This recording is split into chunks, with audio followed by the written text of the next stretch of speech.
গোপন সংবাদের ভিত্তিতে জানা যায় সুন্দরবনের দুর্ধর্ষ ডাকাত করিমছড়ি বাহিনীর সদস্যরা সুন্দরবনের শেলা নদী সংলগ্ন মূর্তির খাল ও তুয়বের খাল এলাকায় অবস্থান করছে। প্রাপ্ত তথ্যের ভিত্তিতে গত 20 ফেব্রুয়ারি 2026 তারিখ শুক্রবার বিকাল 4টায় কোস্টগার্ড বেস মোংলা ও আউটপোস্ট নলিয়ান কর্তৃক একটি বিশেষ অভিযান পরিচালনা করা হয়।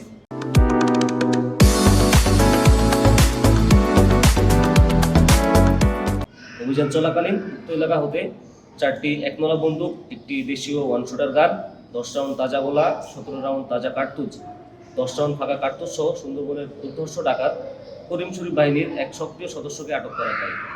আটককৃত ডাকাত বাদশা শেখ বাগেরহাট জেলার রামপাল থানার বাসিন্দা। প্রাথমিক জিজ্ঞাসাবাদে জানা যায় সে দীর্ঘদিন করিমছড়ি বাহিনীর সঙ্গে ডাকাত দলকে অস্ত্র, গোলাবারুদ ও রসদ সরবরাহের মাধ্যমে সহযোগিতা করে আসছে। জব্দকৃত আলামত ও আটককৃত ডাকাতের পরবর্তী আইনানুগ ব্যবস্থা গ্রহণের কার্যক্রম প্রক্রিয়াধীন রয়েছে। এছাড়াও ত্রয়োদশ জাতীয় সংসদ নির্বাচন উপলক্ষে কোস্টগার্ড সদস্যরা নির্বাচনী দায়িত্বে নিয়োজিত থাকায় এই সুযোগকে কাজে লাগিয়ে কিছু অসাধু চক্র পুনরায় সুন্দরবনে সক্রিয় হওয়ার চেষ্টা করে। তবে সুন্দরবনকে দূষণমুক্ত করার দৃঢ় সংকল্পে ইতিমধ্যে কোস্টগার্ড বিশেষ অভিযান আরম্ভ করেছে।